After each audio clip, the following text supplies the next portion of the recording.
Hello student, बहुत बहुत स्वागत है डीके सर क्लासेस में। उम्मीद है कि स्वस्थ होंगे, मस्त होंगे और तैयारी जबरदस्त चल रही होगी। आज की इस वीडियो में बाबू क्लास 12 के बच्चों के लिए देख सकते हैं केमिस्ट्री 2024 का ये प्रीवियस ईयर क्वेश्चन पेपर है। अगर आप बोर्ड एग्जाम 2024 देने जा रहे हैं तो सेम ऐसा ही 2024 के पेपर के जैसा ही 2025 का क्वेश्चन पेपर आएगा। देख लीजिए कितना हार्ड क्वेश्चन है, कितना इजी है। सेम इसी फॉर्मेट में 2025 वाला पेपर बन के आएगा। आज की वीडियो काफी इंपॉर्टेंट है। आज की इस वीडियो को एक एक क्वेश्चन के माध्यम समझ लीजिए कितना हार्ड होगा, कितना इजी होगा। तो शुरू से अंत तक देखते रहिएगा बाबू। सबसे पहले मैं जानकारी दे दूं आपको, सेम ऐसा ही इसी फॉर्मेट में आपका पेपर आएगा। सेम ऐसा सबसे ऊपर लिखा होगा अनुक्रमांक, यहाँ पे आपका रोल नंबर एडमिट कार्ड पर से देख करके लिख देना है। यहाँ पे नाम लिखना होता है। सेम ऐसा ही फॉर्मेट में यहाँ पे बताया है कि मुद्रित पृष्ठों की संख्या कितने पेज में आपका पेपर आएगा, 8 पेज में। सेम ऐसे ही आपको देखने को मिलेगा। यहाँ पे पेपर का कोड लिखा होगा 347 जीएफ कोड। यहाँ पे इसी कोड का ये पेपर है, देख रहे हैं। ऐसा ही आपका भी आने वाला है। सबसे मेन जो पॉइंट है वहां लेकर चलते हैं, एक एक चीज के बारे में डिटेल बताएंगे, क्या सावधानी आपको पेपर में बरतनी है। एक चीज यहाँ पे ध्यान देना है। सबसे पहले यहाँ पे आपका समय 3 घंटा 15 मिनट है, तो सभी बच्चे पहले से जानकारी ले चुके होंगे कि 3 घंटे 15 मिनट का पेपर आता है। सेम चीज आपका जो पेपर बनकर आएगा बाबू 70 नंबर का, ये आपका लिखित परीक्षा, यानी कि 70 नंबर आप लिख करके पाएंगे और 30 नंबर जो होगा आपका प्रैक्टिकल से मिलेगा। 70 प्लस 30 करेंगे तो टोटल आपका 100 नंबर का केमिस्ट्री से मिल जाएगा। तो चलिए, सबसे पहले सभी बच्चे जानते हैं नोट में 15 मिनट तो पेपर को पढ़ने के लिए दिया जाता है और यहाँ पे निर्देश भी आप लोग सब लोग पढ़ लिए होंगे, पहला दूसरा तीसरा जो कुछ भी दिया है कि साफ साफ आपको अच्छे से कॉपी लिखना है, एक भी नंबर का क्वेश्चन नहीं छोड़ना है। पूरी जानकारी आप अच्छे से पढ़ लिए होंगे पिछले साल के पेपर के माध्यम से। अब चलिए मैं आपको सीधे लेकर के चलता हूँ पेपर का क्वेश्चन कैसा है, किस लेवल से आपका 2025 वाला क्वेश्चन बन के आएगा। ध्यान दीजिएगा। सबसे पहला क्वेश्चन बाबू है कि इस प्रश्न के प्रत्येक खंड में 4 विकल्प दिए गए हैं और सही विकल्प चुन करके अपनी उत्तर पुस्तिका में लिखना होगा। 6 विकल्प विकल्पिक आएगा, 6 विकल्पिक प्रश्न आएगा। ध्यान दीजिएगा। चलिए क्वेश्चन नंबर पहला का क देखेंगे, अणुसंख्य गुणधर्म है। इस तरीके से प्रश्न पूछेगा, 4 विकल्प दिया रहेगा, कौन सा सही होगा आपको ध्यान से उत्तर पुस्तिका में लिखना है। अणुसंख्य गुणधर्म पूछा है ना, इसका सही आंसर क्या हो जाएगा बाबू, प्रासरण दाब। पहला ही विकल्प सही है, क्योंकि प्रासरण दाब के वजह से अणुसंख्य गुणधर्म पाया जाता है, इसलिए पहला विकल्प सही हो जाएगा। अगला क्वेश्चन देखिए, ख नंबर, निम्नलिखित किस यौगिक में एम यहाँ पर की ऑक्सीकरण संख्या जो होगी प्लस में 6 होगी, ये पूछा है। तो चारों विकल्प में से कौन सा होगा, पहला है Mn2O3, यहाँ पे दूसरा दिया है बाबू K2MnO4। ये जो दूसरा विकल्प देख रहे हैं ये सही हो जाएगा। इस प्रश्न का सही आंसर क्या होगा, Mn की ऑक्सीकरण जो संख्या 6 होगी वो क्या होगा, K2Mn यहाँ पे O4 हो जाएगा, यानी कि दूसरा विकल्प सही है। इसी तरीके से नेक्स्ट क्वेश्चन की तरफ चलेंगे और एक एक क्वेश्चन को अच्छे से आपको बाबू तैयार कर लेना। चलिए ध्यान दीजिएगा, यहाँ पे क्या है क्वेश्चन लिखा है, ग नंबर। ग नंबर क्या लिखा है, ध्यान दीजिए। लिखा है यहाँ पे कि निम्नलिखित लिगेंडों में से कौन सा उभयदंती लिगेंड के समान व्यवहार करता है। इसी तरीके से आएगा और यहाँ पे ऑप्शन दिया रहेगा। यहाँ पे देखिए डायरेक्ट मैं इसका आंसर बताता हूँ। यहाँ पे दिया है NO, यहाँ पे -2। इस तरीके से इसका तीसरा नंबर विकल्प जो हो जाएगा, ध्यान से सही कर लीजिएगा। बोर्ड एग्जाम में इसी तरीके से क्वेश्चन आएगा। आराम से एक एक क्वेश्चन को अच्छे से बोर्ड एग्जाम की कॉपी में लिख लेना है। चलिए अगला क्वेश्चन को देखेंगे। यहाँ पे 4 नंबर लिखा है ना कि एल्सिल क्लोराइड के रोजेनमंड, यहाँ पे लिखा है चयन से प्राप्त होता है। क्या प्राप्त होता है, तो आपको पहले ही विकल्प में देखने को मिल गया, क्या है, यहाँ पे लिखा है एल्डिहाइड। क्या मिलता है बाबू, एल्डिहाइड, यानी कि एल्डिहाइड पाया जाता है एसिल क्लोराइड के रोजेनमंड के अपचयन से। ठीक है, यहाँ पर अगला क्वेश्चन होगा ख नंबर, सॉरी अंगा नंबर। लिखा है निम्नलिखित में से कौन यहाँ पे आइसोसाइनाइड परीक्षण देता है। यहाँ पे आइसोसाइनाइड परीक्षण देता है, कौन सा हो जाएगा, पहला ही विकल्प, यानी कि प्राथमिक एमीन के द्वारा पाया जाता है। यही प्राथमिक एमीन जो है आइसोसाइनाइड परीक्षण प्रदान करता है।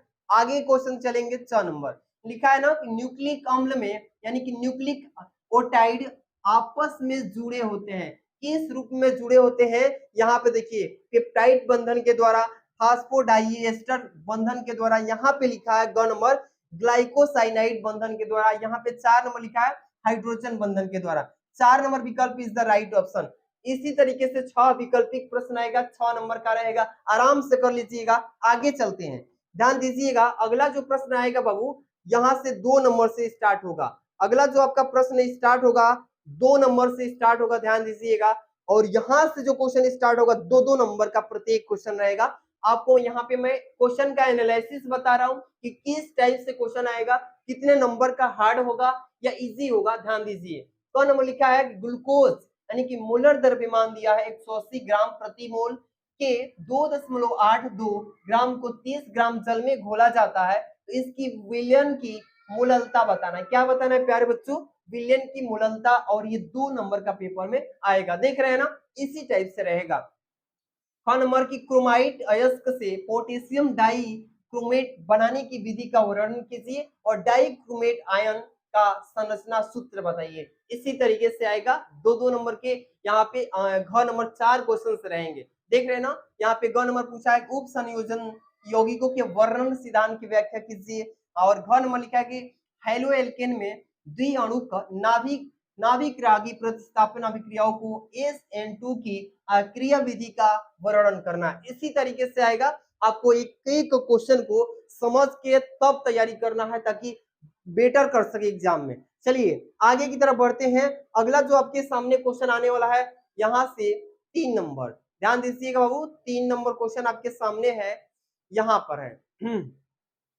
क्या बोला है इसमें? 3 नंबर क्वेश्चन का क नंबर देखिए, ठीक है ना, कि प्रासरण दाब क्या है। यहाँ पे प्रासरण दाब का पहले परिभाषा बता देना है। और इसी प्रश्न में और पूछा है प्रासरण तथा विसरण में उदाहरण सहित अंतर, डिफरेंस दोनों के बीच का यहाँ पे बताएंगे, तब जाके 2 नंबर मिलेगा। इसी तरीके से क्वेश्चन आएगा।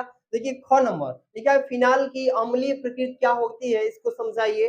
ग नंबर लिखा है कि टालेन अभिकर्मक क्या है, इसका परिभाषा बताइए। और एल्डिहाइड की टालेन अभिकर्मक के साथ अभिक्रिया का रासायनिक समीकरण भी बताइए, तब जाके 2 नंबर मिलेगा। इसी फॉर्मेट में ऐसा ही इतना इजी और हार्ड पेपर बन के आएगा 2025 का। चलिए 3 का घ लिखा है ना, प्रोटीनों के विकृतीकरण पर एक संक्षिप्त में टिप्पणी लिखना है। आराम से क्वेश्चन तैयार कर लीजिएगा, ऐसा ही आपका पेपर बन के रेडी हो रहा है। चलिए आगे क्वेश्चन की तरफ बढ़ेंगे। 4 नंबर, ध्यान दीजिएगा बाबू। 4 नंबर क्वेश्चन, इसमें कैसा क्वेश्चन आएगा? न्यूमेरिकल टाइप का। 4 का क लिखा है ना इसमें कि मोलर अवनमन स्थिरांक को परिभाषित कीजिए। पहले तो इसी क्वेश्चन में पहले परिभाषा पूछ दिया है, इसके बाद पूछा है न्यूमेरिकल कि 25 ग्राम एथिलीन यानी ग्लाइकॉल यानी C2H6O के यहाँ पे O2 है, O2 यानी 300 ग्राम जल में बने जलीय विलयन के हिमांक की गणना करना है। और जल के मोलर अवनमन स्थिरांक की मान यहाँ पे 1.86 किलो इंटू किलोग्राम प्रति मोल के जल का हिमांक 273.15 केल्विन है। इस तरीके से क्वेश्चन आएगा, आराम से इसको कर लीजिएगा। IMP न्यूमेरिकल है, एकदम बढ़िया से तैयार कर लेना बाबू। अगला ख नंबर देखिए, इसमें 2 क्वेश्चन रहेंगे। कोलराउज के नियम पूछ दिया है, परिभाषा और इसके अनुप्रयोग क्या है इसको बताना है। दूसरा में किसी वैद्युत अपघट्य के विलयन की मोलर चालकता को परिभाषित कीजिए। इसी तरीके से आपका ये 3-3 नंबर का पेपर में पूछा जाएगा। आराम से एक एक क्वेश्चन को सटीक तरीके से तैयारी कीजिए। इसी तरीके से अगर देख करके इस पेपर के लेवल की तरह तैयारी करेंगे तो आप 70 में 70 ला सकते हैं, ठीक है। चलिए ग नंबर क्वेश्चन पूछा है बाबू, तो अभिक्रिया की आणविकता तथा कोटि में डिफरेंस बताइए, स्पष्ट कीजिए और प्रदर्शित कीजिए कि प्रथम कोटि की अभिक्रिया के 3/4 पूर्ण होने में लगा जो समय है अर्ध आयु का 2 गुना होता है। इसी तरीके से आपका पेपर आएगा, आराम से तैयारी कीजिए, एक एक क्वेश्चन को आराम से कर लेंगे। चलिए आगे क्वेश्चन की तरफ बढ़ेंगे। अगला जो क्वेश्चन है प्यारे बच्चों, ध्यान दीजिए 3 का, यहाँ पे क्या है, तीसरा का पहला दूसरा में कि लैंथेनाइड संकोचन को कारण सहित स्पष्ट कीजिए। दूसरा है Zn2+ लवण को सफेद होते हैं जबकि कॉपर 2 धन आयन लवण नीले रंग के होते, क्यों होते हैं? इस तरीके का क्वेश्चन पूछा जाएगा। चलिए आगे बढ़ते हैं। अगला जो क्वेश्चन होने वाला है 4 नंबर तो यहाँ से खत्म हुआ, 5 नंबर क्वेश्चन की तरफ बढ़ेंगे। चलिए ध्यान दीजिएगा, 5 नंबर क्वेश्चन क्या है प्यारे बच्चों, थोड़ा सा कॉम्प्रोमाइज कीजिएगा। 5 नंबर क्वेश्चन की तरफ बढ़ेंगे। चलिए ध्यान दीजिएगा, 5 नंबर क्वेश्चन क्या है इसमें, 5 का क पहला है, दूसरा है, दो क्वेश्चन है। सीसा संचायक बैटरी के डिस्चार्ज होते समय होने वाली सेल अभिक्रियाओं को लिखिए।